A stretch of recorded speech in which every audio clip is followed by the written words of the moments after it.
Long before iTunes even, we applied for patents when we were imagining first this business model in the software world for B2B. The patents actually covered digital consumer content. So long before there were even these models to think about issues in, we were thinking about how this model could have an advantage. And then over time, as we saw these new models coming out, the streaming all-you-can-eat model gaining traction, we really thought about, the challenges many companies have. You look at the music industry turning a profit, and we're really seeing additionally, as more and more types of bundling is being released, that this is a perfect model to resolve those issues. To have the tenacity to want to compete against Spotify, Pandora, Apple, or even Amazon has got to be one of the most crazy things that any founder could do. Well, luckily, we're going to have a conversation with a founder that is doing just that. Stephanie Scapa is really taking on the behemoths of this world. She's taking on the platforms, and she's making her own platform, this company called WEYV, where people can consume audio, they can consume books, and all kinds of other material right inside of their own ecosystem. It's pretty incredible. And I think for you as a founder, as a listener, you're going to be able to hear this episode and take away a few insights, things that are going to really help you to grow your business. You're also going to understand why simplicity and focus on the right things make all the difference. So let's jump into this episode with Stephanie. Our app is called WEYV, WEYV. And basically, this is a platform for streaming and downloading digital consumer content. So music, magazines, podcasts, ebooks, hopefully watch content coming soon. And so, as you said, we are absolutely taking on Spotify, Apple, Google, basically anybody large in the marketplace.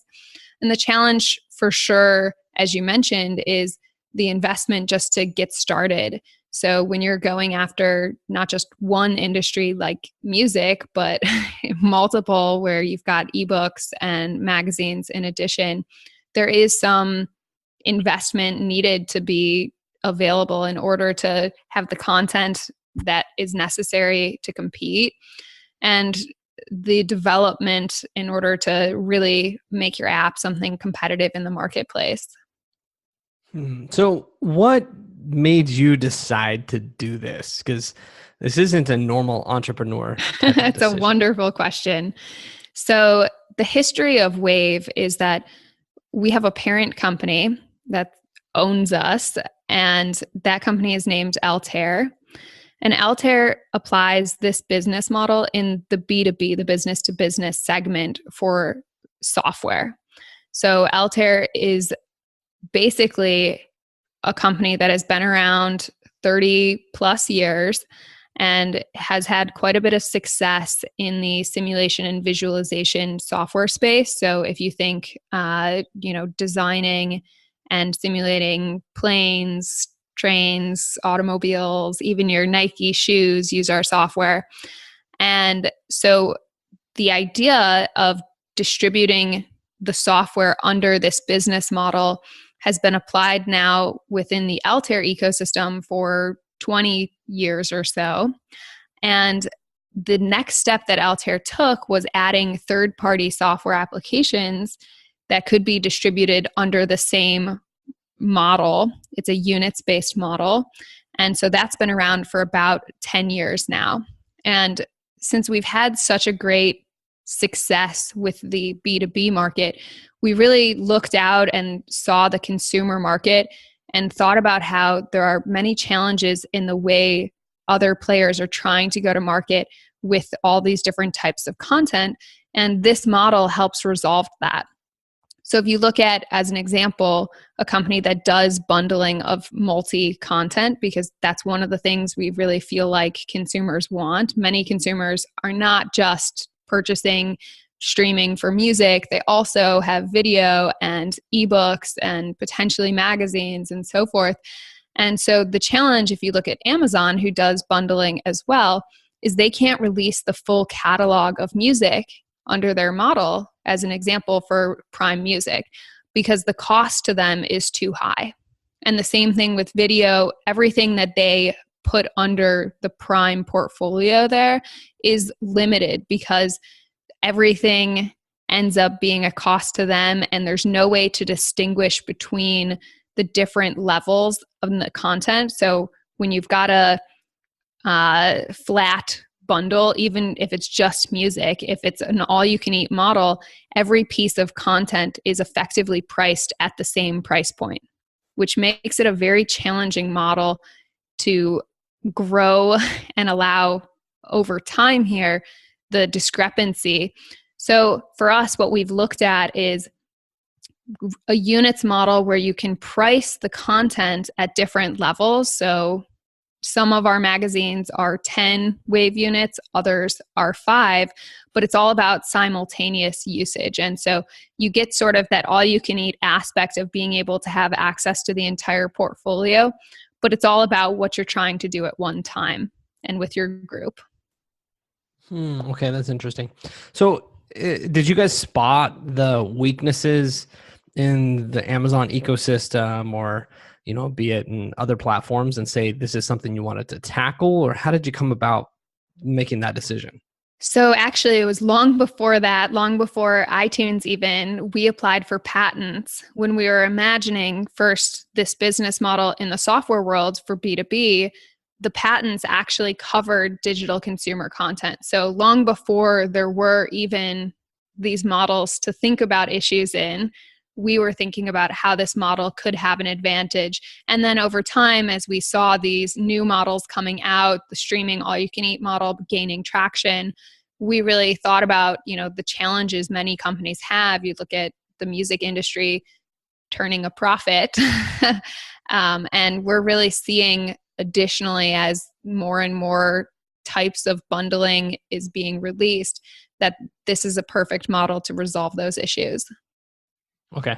Now, you are talking in the terms of patents. So I've done some homework. Altair started over 30 years ago, now over 2,000 employees, 40 offices, some of the leading tech out there. Did the patents that you have on this tech, is that something that you now license out to others, or is it something you just waited for the marketplace to catch up and now you want to implement? So for us, nobody else on the consumer side uses our patents for sure. We were just sort of waiting for the right opportunity. And we felt like, we needed to give the market some time to continue to evolve. And so now we're coming to market with this idea that we really think is the right time, because you're now seeing a good adoption where users are starting to understand the concept of streaming and interested in starting to explore the right platform to do that on. So for us, when we look at who we're targeting as an end user, we're actually not targeting millennials and the younger generation. More than welcome, of course, on our platform. But for us, we're targeting actually an older generation. So 35 years plus, we'll say, where they haven't really yet picked a streaming platform. And if you look across the numbers in the market, many of these users are starting to explore streaming platforms and starting to sign up, and roughly, 25% of them now are. But over time, we're expecting to be able to gather more and more of those users, because we target more of a family approach. We've got kids content included and segregated and set up to be very family friendly. When you subscribe to WEYV, you can actually add up to 25 people into your group, no additional cost when you're adding a new person, because it's all based on the simultaneous usage. So it gives us a little bit of a different angle going to market.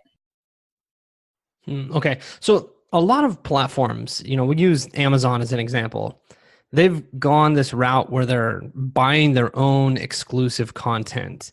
And you're seeing that happen with Spotify and other platforms. Is that something you guys want to do, or do you want to maintain So it's this certainly an credit interesting platform where you're topic not because actually you are trying to seeing that, own or be the label or in control the different content? platforms and different industries take a different approach. You see a very strong approach on exclusive content in the video market, but much less so in the music market. Most users are really not committing to one platform or another based on one artist and so forth. They're looking for the largest catalog or the best user experience or so forth. So for us, and I'll get to some of my beliefs here in a minute probably, but we believe in having to be agile and adjust accordingly. So this may shift, but at the moment, we don't view that the best way for us to go to market is with exclusive content. We think that being open and inclusive and having as much content in the platform is going to be the best way to give the users what they want. Up next, Stephanie is going to share what she feels is the most important thing to focus on in your business. And I think that what she's talking about is going to be applicable to any business owner out there. She also explains why simplification is at the top of her mind for the user experience, and why, as a business owner, be it if you're in service business, you have a product or whatever that may be, why simplification is absolutely critical. What I think is most important for a new startup or a new company in market, and even an older one, to be honest, is the ability to change and to be agile based on the needs of the user and the market and the evolution that happens. Because the reality is you can't predict what's going to happen. I mean, I think if you look back 30 years ago, the concept of streaming, nobody ever would have thought that this would have grown to be the level it is today, where it's really taking over from purchasing an album or a vinyl and so forth. And so it's my belief that you really have to pay attention, listen to your users, listen to the market, and see what's happening in order to adjust and be agile around it. And so, certainly you're seeing the shift, and this is probably what you're getting at on the music side, where you're seeing more and more Spotify's and Sirius and other players that are looking at owning content. And there's a big difference, I would say, in like Sirius looking at owning Universal's catalog that they're looking to spin out from Vivendi versus doing an exclusive 1-month deal to have that content on your platform, that artist only on your platform for that first month and so forth. But there are certainly some changes and some things being tested in the market. But I think it's still pretty early. And I think that there are certain things that may work better than others. But it's a balance, because even what Spotify is doing on allowing artists to sign up directly in their platform is a bit of it's a challenge for them to find the balance to allow that and to work with the labels that currently own all of the records that they're interested in, so to speak. And so it's not that simple of a path, I would say. Not to say that you should take the simple path, but there are certainly complexities on both sides. For sure. Getting to complexity, like the business and the model that you're doing, on a scale of like 0 to 10, 10 being like the most complex, I think you guys are at like a 15. It's something. Yep. I look at it, and I've been involved in a lot of similar industries, and there are so many moving pieces. So as a co-founder of the company and essentially the person that's running this, where is your mind right now, and how are you focused on continually growing? Like, what are you having to do on a daily basis? So I think the biggest thing, because our model is complex, is to try to simplify it as much as we can for users. And so the first thing being offering free trial, free access, so that a user gets the opportunity to see how it works themselves rather than just hearing about it. Hearing me talk about it, it's complicated to explain, and explain how we pay out artists and so forth is a whole nother level. But the reality of the user is that you want access to the broad portfolio of content. And the goal is to give you the flexibility to access all the different types of content and the different levels, whether it's something that was released yesterday or something that was released 3 years ago. You want to be able to pick and choose what you want. And so the key for us is simplification in that sense. And I think, once a user is in the app, it's a lot easier to just see and to feel, here's everything I have access to. If I add new people to my group, it's really, we think about it like a library card where you're checking in and out content. And if you check content back in, other users are able to check that content out. And so it can really be simplified. And that's really top of mind for us, is making sure that we're not overcomplicating things for users. And the second for us right now is all about building an app that has a strong user experience and is really going to have the content that users are looking for. So we're constantly adding new content. I mentioned before we began that there's going to be podcasts that are coming, and you've seen, if you've tracked us over the last 8-9 months here, we're constantly adding new content, adding ebooks, so forth. So that's a really big top of mind item right now. Okay. And for you, how about, let's go to the complexity of actually growing the business. You're doing podcasts, you're doing media appearances. Are you trying to form strategic partnerships, or are you doing what all the buzzword is of working with influencers, or where is the focus of that growth? Yeah, it's a balance for sure. There's, of course, strategic partnerships. Our parent company is really a strong believer in strategic partnerships and believes that, you can find relationships that are mutually beneficial. So, of course, we're always looking and trying to develop new strategic partnerships. We do, on the marketing side, work with influencers. Particularly for us, our target on the influencer side is more about a relatable family.